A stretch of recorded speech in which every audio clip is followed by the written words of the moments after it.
Hi everyone. It's Patricia. I wanted to make one last brief video. This is a follow-up to the most recent two videos that I've made in regards to teens who are Jehovah's Witnesses in school and they want to go to college and what they should be doing to prepare to exit the cult during their teenage years. So I wanted to make a one last brief follow-up video to those two. All right. So one thing I want to make clear is that the administration, the administration of your schools, junior high schools and high schools, they've been notified that they need to provide assistance to you. What you should be doing now is, if you're a student, you should be, and you're in school, in public school, you need to get in touch and and reach out to your teachers and your guidance counselors and let them know that you are a Jehovah's Witness and you need their assistance. And so you want to start laying the groundwork early on, I would say even in junior high school, and so that you can prepare when the time comes. And I don't want you to start battling with your parents over this any earlier than you need to. So in other words, you just want to focus on your schoolwork. You don't want to start a battle over going to college any earlier than you need to. Okay? So, but you want your teachers to know that eventually you may need their help when the time comes when you graduated and you're ready to go to college. You're going to need their assistance and guidance. So, make sure you reach out to them. Start early, start planning your career, but start working with them. And I want to make something clear. They're not going to fight this battle for you. They cannot fight it for you. It's a battle they can fight with you. They can help you with it. All right. So again, when the time comes, you're 17, 18 years old, you're graduating from high school, and you're ready to leave the cult or whatever. That's the point where they can try to give you as much assistance as possible. But again, you should have been laying the groundwork for that, years ahead. So that's what I want to make clear. You need to be trying to enlist the assistance of everyone in all the school officials you can, whether it's a teacher, guidance counselor, whatever. You want to reach out to them early on and start working together as to, just in case your parent throws you out, what are you going to do, blah, blah, blah. So that's one thing I want to make clear. And again, if your parent says, I'm throwing you out of the house and you can't have your belongings, we've already talked about this, call the police. It's important that you call the police, you go back into the home, you get all of your belongings, including your identification, your immunization record, birth certificate, social security card, all of your ID. Okay, that's extremely important. All right. The next thing that I wanted to review.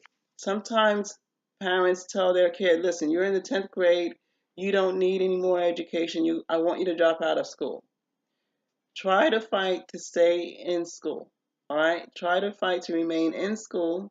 You talk to your teachers about it, talk to your guidance counselors about it. You can call Child Protective Services in your state and inform them and tell them, I want to remain in school. My parents are trying to make me drop out. You can call a lawyer and see if you can be emancipated from your parents based on that they're denying you your right to an education. Another thing that I recommend, we growing up in as Jehovah's Witness, a lot of things that were wrong, we kept silent about, right? We very secretive organization. We kept silent about all of the things that were going on. So one of the ways we can expose Watchtower and expose all these things and hopefully stop all of these things from happening is by airing them, getting them out to the public. So if your parent tells you, listen, I want you to drop out of school, either don't argue back and forth with your parent. Get on the phone. You call your local newspaper, you and you report it and you tell them, I need you to run this story. You call your local television station, the news station, and you tell them, I need you to run this story because my parent is trying to make me drop out of school and I don't want to. So you're going to call the newspapers, the televisions, the news stations, the TV stations. You want to contact investigative journalists, 2020 kind of shows, Dateline, those kinds of shows, Time magazine, Newsweek magazine. You want to in other words, you want to get this out to the public, as much as you can, even posting it on social media. And again, you just say, listen, my parent is trying, my Jehovah's Witness parent is trying to make me drop out of school. Please share this. And again, you want it to just get all over, so, spread it all over social media. And again, in this way, you're bringing negative press and negative attention to the cult. And again, that's one way of getting this habit of them, taking, forcing kids to give up their education. That's one way to end it, by exposing it and bringing it to the light. So again, we need to be proactive. If you're a teen in school, and you're growing up as a Jehovah's Witness, you're going to have to be proactive.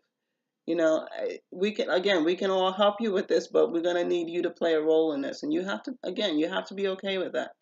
I know we're asking you to grow up quickly. We're asking you to take on, some adult roles and decision making and that kind of stuff.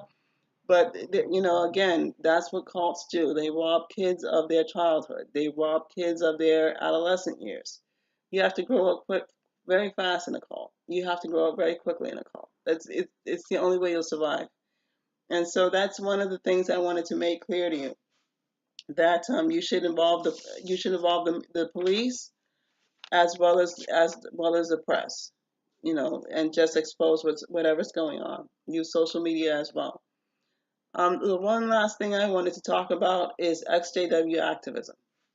So many of us, when we left many of us who grew up in the cult, or, were raised in born into the cult, our entire families are in the cult. When we leave, and they're shunning us, some of us, it was really, it's a stressful time. Other ones, other XJWs, they leave at such a young age, 15 years old, 17 years old, that for them, when they leave, it's not a big deal. In other words, they don't have the emotional scars and things that some of us have experienced. So, for those teens, this is what I want you to think about. If you're a young adult and you left the cult and you don't really have any scars or any, you know, emotional baggage tied to the cult, you should think about finding ways to engage in XJW activism. And you can do it in a variety of ways. You can start a YouTube channel, a podcast, and encourage other teenagers who are JWs who are still in school.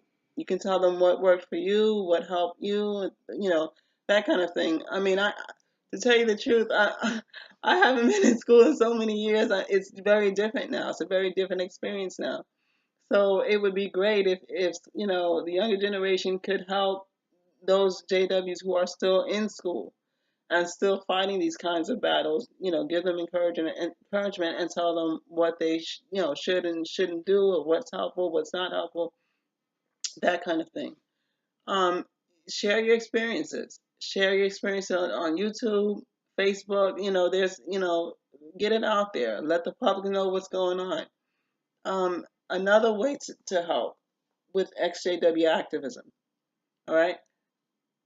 Um, in New York State, for example, right? New York State has legislation that's currently going through the process of being approved, but it's been written, and it's legislation that would allow child sex abusers, the child sex survivors, the sex abuse survivors, it would give them additional time to report it to the police and to file a civil claim. And that's important because a lot of cases were not reported to the police.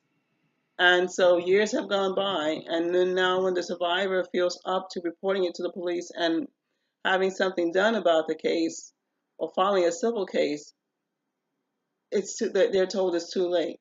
It's too late to do this, and so nothing can be done. And so now New York State, as well as other states, have started the process of giving those survivors more time to file, to both report it to the police as well as file a civil case. All right. So what I recommend is imagine if across all 50 states this legislation could be passed. All right, so that's what I recommend, writing to senators and congressional representatives in your state, as well as the governor, and telling them, I want this, legislation passed in my state, and encourage them to give, sex abuse survivors more time to report it to the police and to seek compensation. All right, so via a civil lawsuit. So that's a bit, and let me explain why that's important. So imagine if you have sex abuse survivors that come forward, and their abuse may have happened during the 1980s, may have happened during the 1990s, but imagine if all of those people come forward to the present day, and all of these lawsuits get filed against Washington. And that's, remember, this is just in the United States, but you have sex abuse survivors who have come forward in Canada, sex abuse survivors who come forward in Netherlands, in the UK, Australia. So imagine if all of these, civil lawsuits are filed against Watchtower simultaneously. Well, you've just made a big dent in Watchtower's purse. Okay, so that's why it's important. So now imagine this as well. Simultaneously, while all these people are filing all these lawsuits, imagine now if we go after the membership, and especially in the developed countries, the US, Spain, Italy, all of the developed countries, and we go after their membership, and we try to get as many people out of the cult as possible. We warn the public so that new members don't want to, they're unable to attract new members. The XJW community, when people say, "Oh, I'm thinking about going back to the cult, the shunning is really bothering me," blah, blah, blah. If we keep people from going back to the cult, then we've hurt their membership. So with the combination of all those simultaneous lawsuits and their membership declining, we may not be able to shut down the cult, but we can cause some serious damage. We can cause some serious damage to the cults. So that's what I would like to see happen. I think that's a viable way of of you know of hurting that cult. I mean, that cult brings in approximately $1 billion each year, and so if we work hard, we can cause some damage, because what we really need to see happen is less and less members joining that cult. So, again, that's one thing I really would like you to consider, especially if you're a young adult, you're out of your parents' home, you're free to do whatever you want or whatever. Consider activism. Even if you have to make a separate social media account under a fake name, try to engage and block all the JWs that you know.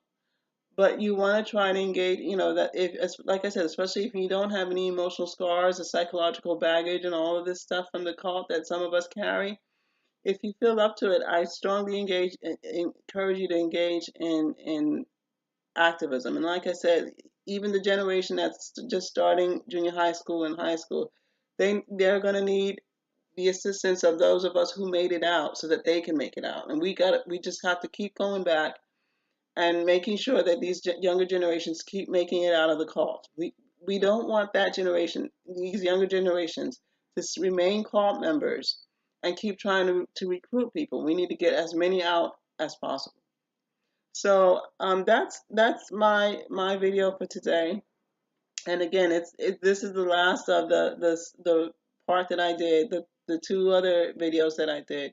But again, in this video, the reason why I wanted to do this video is to make it clear between using the police and using the press and social media. We need to expose the cult, whenever they do anything negative, to keep any JW students out of school or from getting an education. We need to start bringing it to the press, as well as involving law enforcement officials, government agencies.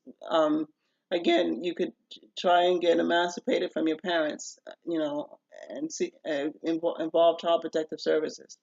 So again, we need to kind of up our game in this area, so that our JW teens don't have to fight as bad as we did. I mean, I know for me, school was a horrible thing, dropping out of school and everything. I regret that. And so if we can help our JW teens who may be struggling with educational issues now and tell them how they can succeed and the importance of an education, then, again, that just helps them increase their chances of leaving the cult later on.